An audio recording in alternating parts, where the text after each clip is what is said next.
Sige, pagtulungan niyo ako. Kanya naman kayo.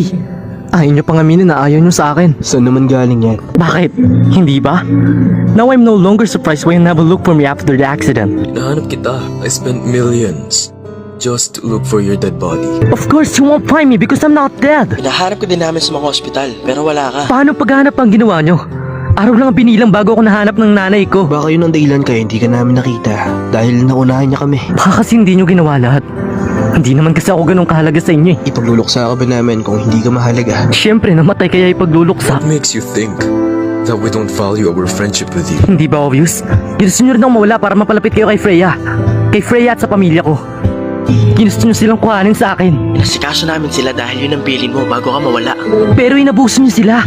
Anong nangyari kay Freya? Bakit natutong makipag-away si Felix at wala na siya sa basketball team ng school? At si Mama, hindi siya makatanggi kay Kiefer dahil nahihiya sa binigay mong tulong. Ano ka ba? Bakit lang katang nakaraan niyo dito? Naglalaro lang tayo ng Uno cards.